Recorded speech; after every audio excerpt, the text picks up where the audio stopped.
Be inspired, supported, and empowered. This is the Global Healthy Living Foundation podcast network. Welcome to The Health Advocates, a podcast that breaks down major health news of the week to help you make sense of it all. I'm Stephen Newmark, Chief of Policy at the Global Healthy Living Foundation. And I'm Zoe Rothblatt, Director of Community Outreach at GHLF. Our goal is to help you understand what's happening in the healthcare world to help you make informed decisions to live your best life. And today, October 10th, is World Sight Day and happens to be a special episode of The Health Advocates as we shine a spotlight on this important global awareness day. World Sight Day aims to bring global attention to blindness, eye health, and vision impairment. Eye health is not just a critical aspect of overall health, but especially crucial for those living with chronic conditions, many of which we work on here at GHLF, including newer work in Australia on thyroid eye disease. We're joined today by two special guests. First, our very own Seth Ginsberg, President of the Global Healthy Living Foundation, and Caroline Casey, President of the International Agency for the Prevention of Blindness. Together, we'll dive into the significance of World Sight Day, the innovative work being done around the world by these two organizations, and what you can do to protect your vision and advocate for better eye health. So let's get started. Great. I'm excited to have a listen.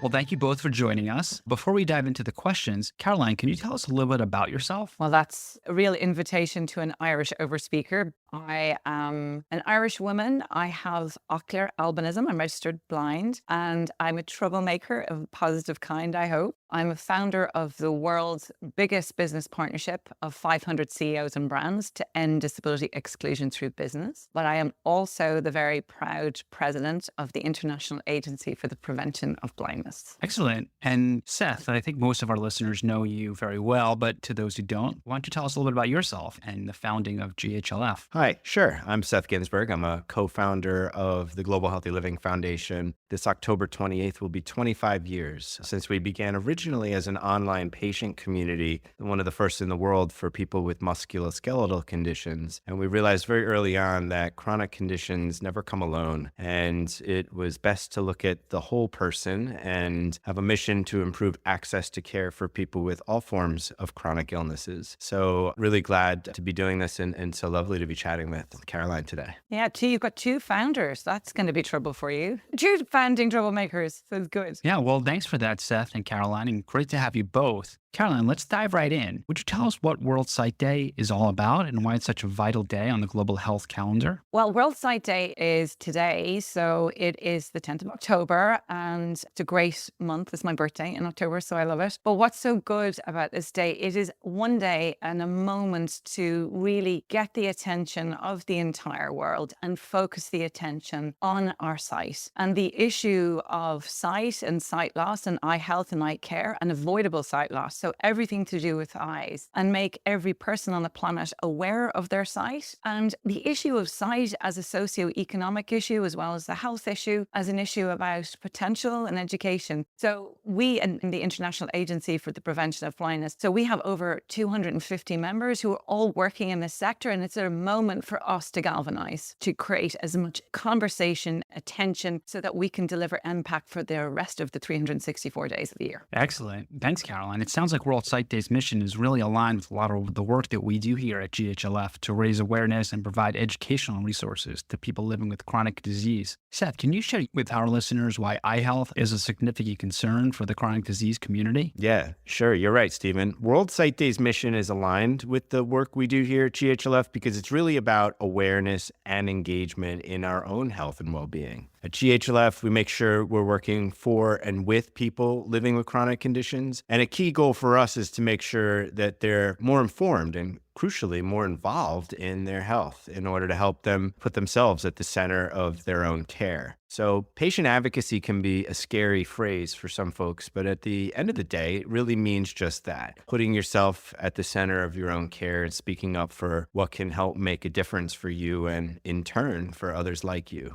So eye health is a really vital aspect of overall well-being for people living with chronic diseases. Now, so, many chronic conditions like diabetes and rheumatoid arthritis and thyroid disorders, and even some inflammatory diseases can have a real direct or an indirect impact on eye health, potentially leading to vision impairment or blindness. So for instance, conditions like thyroid eye disease and diabetic retinopathy are common complications that can arise from underlying chronic conditions and can have consequences related to eye health. In that regard, it's important for organizations like GHLF and IAPB to work together so we can raise awareness about the connections between chronic illness and eye health so patients can proactively manage their care. Educating the chronic disease community about the importance of regular eye checkups, understanding early symptoms, and advocating for access to innovative treatments can help empower patients to take charge of their overall health and prevent avoidable vision loss. Addressing eye health is integral to improving overall quality of life and ensuring that patients have the tools and the knowledge to protect their vision while also managing and protecting their health with their chronic conditions. Thanks, Seth. Carolyn, I know that you share a lot of these sentiments, especially because you're doing such incredible work in promoting eye health worldwide. Can you give us an overview of some of your organization's current initiatives and the impact that they're having? Well, I was just listening to Seth, and I love that we're having a conversation about how so much of our work overlaps with each other and finding these intersections or connections, whether it's between chronic diseases or chronic health issues and eye health, or in our case, disability and multiple disabilities and chronic illness. Nothing in the world is so singular. So first of all, it's really important. And I think one of the things within the International Agency for the Prevention of Blindness, so of our members, we have members from so many different areas of eye health and eye care. And so when we're trying to really mobilize this global connection to the topic, is we have to have very overarching initiatives. So what we did, which we have loved, is on World Sight Day, we had this campaign called Love Your Eyes. Now, it sounds really strange because you're thinking love your eyes, but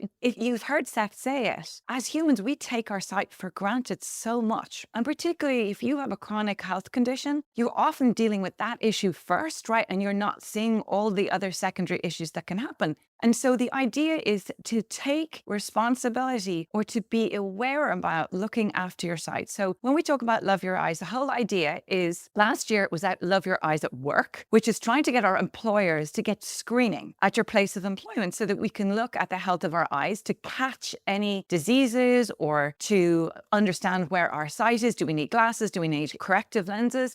This year, it's Love Your Eyes for Kids, right? Which I think is so exciting because we do know, and for me as a child, right? And so I was diagnosed very, very young. My parents never told me about my sight loss, which is another very interesting story. But I'm very lucky. I'm Irish, I'm middle class, I'm white. I had all of the access to eye health. And you think about what my life is now if I didn't have access to that. So how can we get to kids and diagnose or get our children tested in schools early so we can provide solutions for them? So that's what's very exciting about this year. It's not that we're stopping the work around the employers, but it's really about getting parents, teachers at school, people who are testing sight, is to get our young kids in getting their eyes tested, because the sooner we can look at diagnosing need and correcting that need, the better chance a child has at school. And you've got to remember, there are 540 million children who have eye issues that can be corrected. So why would we have children going needlessly with sight problems when that does not need to happen? So there's the two the biggest, but the biggest point is about everybody today, please make a pledge to go and get an eye test, because we're trying to get as many in the world. Go onto the IAPB website and get involved. And the big one, which we love this year, is getting young kids to design glasses for the future. So these are kids under the age of 12 to say, can you imagine in 10 and 20 years what glasses look like? So to make it fun and make it engaging. So that's kind of two of the key areas we're at. Well, I'm just curious, what are some of the examples of what are our future glasses going to look like? Have you heard of smart glasses? So this is so important. You know, when we're starting to see glasses, when they've got cameras in them, and now they have a sensitivity and hearing, we have no idea what technology is going to do. But the biggest access issue is really about that we care enough to ask, to ensure that we can advocate for ourselves to get those eye tests so that we can get the solutions. And the big thing with the IAPB is to get affordable and accessible eye health to everyone in the world, because believe it or not, there are 1 billion people on this planet who are needlessly blind. 1 billion people. Don't we have enough issues in the world? We have a solution for this, right? And so this is why our partnership with you is so important, because we can continue to talk to each other and see that overlap and how we can speak to patients and humans, and so they can look after their health and be self-advocating. Wow, well, that's great, Caroline. I know here at GHLF, we've recently started addressing eye health head on through our work on thyroid eye disease, starting down under, as they say in Australia. Seth, you touched on this a little bit earlier. Could you tell us a little bit more about what thyroid eye disease is and the work that we're doing around this disease and how it aimed to support patients in managing their condition. I'm really excited to have the opportunity to share a little bit more about this program. But first, to take a step back, for those listening out there who might not know what it is, thyroid eye disease is an autoimmune inflammatory disorder that occurs when your immune system mistakenly attacks the tissue behind your eyes. It causes swelling, redness, and scar tissue. And then that in turn can lead to eye bulging, misaligned eyes, and double vision, among other changes, including blindness in rare cases. So this is why World Sight Day is a great chance to talk about this misunderstood, frankly, condition. And so to start, GHLF has introduced a dedicated online resource hub for our Australian thyroid eye disease patients. It's full of educational insights about the condition and symptoms, how to live with TED, as it's referred to, thyroid eye disease, and resources, importantly, about getting involved as patients and the information that folks need to understand how their voices can be heard in general as patients with things like governmental approval processes for new treatments that are now on the horizon for TED. So our goal with this hub is really for thyroid eye disease patients to advocate for themselves effectively, having now been informed and armed with more information about their options related to their conditions. So we're going to be working with patients directly, including walking them through the different shared decision-making tips and tricks, as well as a walkthrough on patient advocacy in Australia and how treatments get approved. Because as we know, every healthcare system is like completely different, and Australia has its own unique ins and outs, and we're quite experienced at this point in those. So we hope to support our Australian community through this program. But the conversation with you today, Caroline, it truly highlights the importance of integrating chronic disease management with eye health, especially regarding vision impairment and blindness prevention. Our TED Resource Hub is really an essential part of this global effort for us, but we hope it'll provide the beginnings of support for patients navigating TED's complex impact on vision and overall eye health. And just finally, to come back for a moment to one other point Caroline was making in the Love Your Eyes campaign and in the youth especially, which is an incredible way to literally help determine a person's trajectory in life, not just by health, but in all manners of speaking. Prioritizing eye health, especially in kids, is super important. I say this as a father of young kids, a father who is most known around our house for saying, please move that iPad away from your face, at least the distance of your arm. I think if I had $1 for every time I said that. Does that work?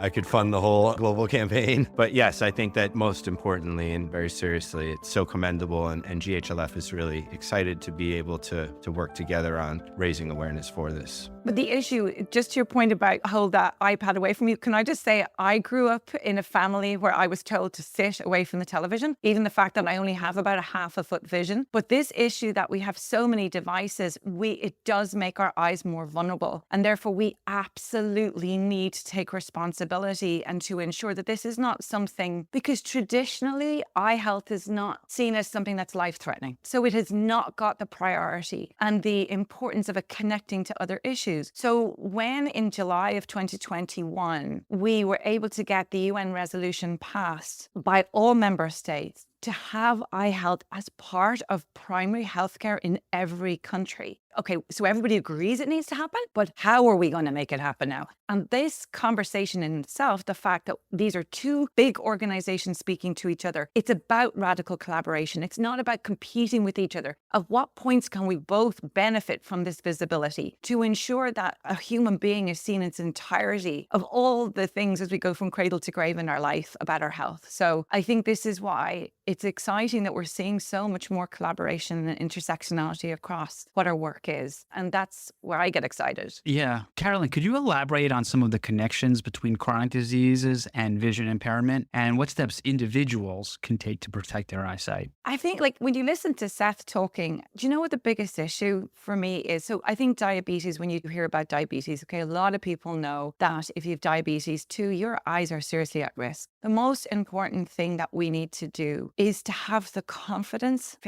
I know this sounds crazy, but the confidence to ask questions questions, to trust your own body when you know something is not right. Because I think a lot of us can feel slightly gaslit, about our health, and is it okay to ask, and what do we need to do? And so this is why your work is so important, because the more information people have access to in a way that's understandable and not too convoluted, that means you ask questions. And the thing that I would say as a person who is now just coming up to 53 years old, and as you get older, there's lots of other bits and bobs that you notice aren't right. It's having the confidence to ask. So sometimes it's finding those groups of people that you know that you can trust, that you can ask for, or why, or reading into an area. For example, menopause. I know this might sound crazy, but when I first got menopause, there were so many things that were going on in my body, and I thought there was something wrong with me until I started to go and talk to different groups and starting to read up and taking responsibility for it. But what I will say is there are so many intersections now in our health conditions, and I think that is why organizations like you and ourselves are working as a model that we would love to see happen in many different organizations. But the one that has been most recently obvious around diabetes and sight loss.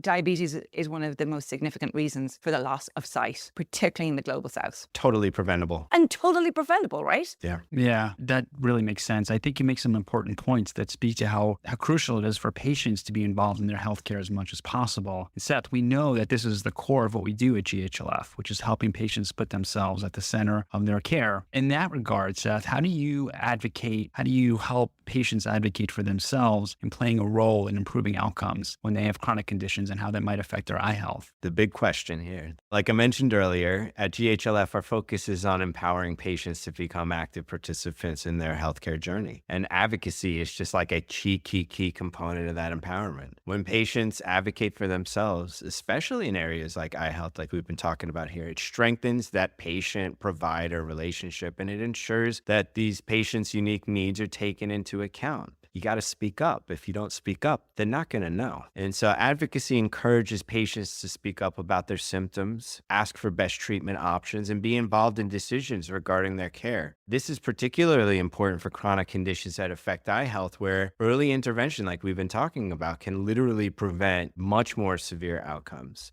And speaking up can occur in so many different venues and environments, not just with your doctor or the nurse or the healthcare professional, but at home, in your family, or in your community or circle, or at your workplace, in the right way, in the right fashion, or with government, because many of us have the opportunity to speak up to government and raise our voice in productive ways where we can share our experience so that the decision makers, the people in government that regulate things, that make laws, all that, take into account what we're going through and what it's all about. So by providing these tools and educational resources like this Thyroid Eye Disease Hub, just to give it one more plug, in Australia, we're able to help patients understand the complexities of their conditions and how to navigate the healthcare system. So moving forward, we're committed to expanding these advocacy efforts by fostering stronger patient networks, creating more educational programs, and ensuring patients had the resources to advocate not just for themselves, but for better system access to innovative treatments and to access to care in general. So our focus is going to be on that, especially on how patients can get involved through these different shared decision-making tools and talking with government and things like that. So we could ultimately help improve people's quality of life with TED, but with so many other conditions that do, as a result of undertreating or mismanaging, lead to serious eye vision health and impairment. Thanks, Seth. Yeah, I think that's very important for patients to hear. Whoever is running your advocacy team over there at GHLF is doing a phenomenal job, I would say. Thankfully, there are organizations like IAPB and GHLF that patients can turn to for support in advocacy and getting involved. Before we go, I have just one final question for each of you. Caroline, looking forward, what are some of the key challenges and opportunities you and IAPB see in the field of blindness prevention and eye health promotion, particularly in the context of chronic disease management? I think the challenge is also the opportunity. Honestly, it's like I mentioned earlier on, is that because people don't recognize or see eye health as more than the issue of eyes, but because it's not life-threatening, it has never got the importance really in the field of health. And yet it's a socioeconomic issue. This is how we have our eyes can determine the way we live.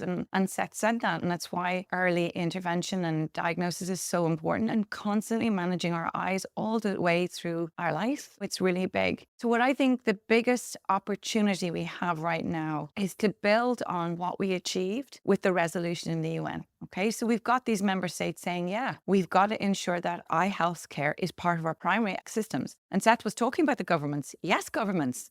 We do need to make sure primary eye health is part of our primary health care. So how do we do that? And I think one of the biggest things that we can do over the next few years is to have as many partners where eye health touches across around the world to help support our government making that possible. So what are the policy changes they're going to need to make? What are the interventions they're going to need to make? How do we release the finance that is going to be able to allow that? But honestly, most importantly is that the world needs to say, we need to see the future. Like, this is the world's biggest blind spot and it intersects so many issues. This is why we're having this call today. So for me, it's the greatest challenge to get people to see we have to do this. But on the other side, it's the greatest opportunity, because this is more than just about these two eyes that we have in our heads, right? This is really about the potential of our citizens on this planet to live their very best life. And if we only see eyes separated from the rest of the body and the rest of the experience, we are making our lives more difficult. We have so many issues right now in the world. So the more that we can work together to see the human experience and the body as a whole and to support each other, then I do believe we have some chance not to accept that we continuously avoid dealing with these issues. And I just want to say, I really admire the work that you guys are doing in GHLF, because as a patient for lots of different things and in a family, giving me the courage to ask for help and giving me the information and seeing other people do that, because what we don't speak about does not get resolved. And what your work is doing is giving people that confidence and the resources to do it so that we can start having these cross-cutting conversations. And I just never underestimate the importance of giving people the confidence and the courage to stand up for themselves. So yeah, I just want to say thank you for the work that you guys do. It's really important. Yeah, absolutely. Thank you, Caroline. And Seth, any final thoughts, any final words of wisdom that you would give our listeners today? I would first say I agree. We have this amazing advocacy team at GHLF. And thank you, Caroline. Those are kind and thoughtful words that fill our cups at GHLF as we wake up every day trying to find ways to help in innovative and impactful ways. And World Sight Day presents an opportunity for us to double down our efforts and prioritize sight and understand its seriousness. We take it for granted so easily. I hear that message loud and clear. And, you know, when you live with autoimmune diseases and when you live with various chronic conditions, you know the notion of good days and bad days. And you can get through a bad day knowing there's a good day in the future. But if you don't show up for your health, and if you aren't empowered, and if you don't make at least some of the right decisions, there won't be good days, or certainly not as many as you deserve. So we want to just say thank you for what you're doing and allowing GHLF to join this global effort. We are humbly a global organization who definitely operate on that World Wide Web in ways that we hope is productive and helpful to support people going through various stages of their situation. And we all have our own situation, as you pointed out. But I think my parting words here for today's discussion is take care of your sight, check your vision, talk to your doctors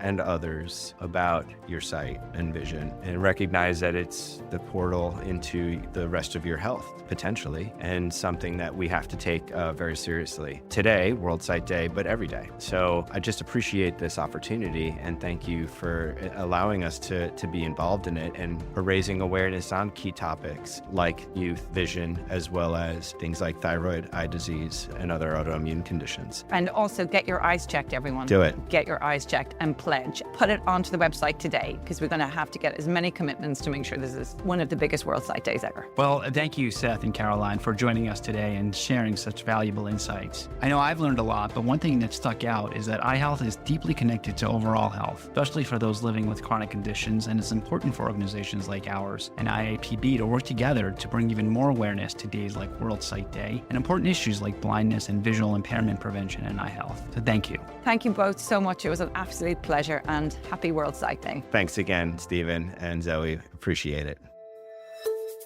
Thank you, Seth and Caroline, for joining us today and sharing such valuable insight. Yeah, Stephen, that was a really great listen, especially just on the importance of something like World Sight Day as an opportunity to bring awareness. I really didn't know a lot about TED, thyroid eye disease, eye health before this, so I'm excited to have heard from Seth and Caroline and continue spreading awareness on this. Yeah, same here. Eye health is so important. I know, kind of give me a kick in the pants because my rheumatologist is always telling me to go see the ophthalmologist, and I'm always like, yeah, but don't actually. So I need to start doing that more. I do know how important it is. So, let's get on that for all of us, right? Absolutely, yeah. Well, we hope that you learned something too. And before we go, we want to encourage everyone to check out all of our podcasts at ghlf.org/listen. Well, everyone, thanks for listening to The Health Advocates, a podcast that breaks down major health news of the week to help you make sense of it all. If you like this episode, give us a rating, write a review, and hit that subscribe button wherever you listen. I'm Zoe Rothblatt. I'm Stephen Newmark. We'll see you next time. Be inspired, supported, and empowered. This is the Global Healthy Living Foundation Podcast Network.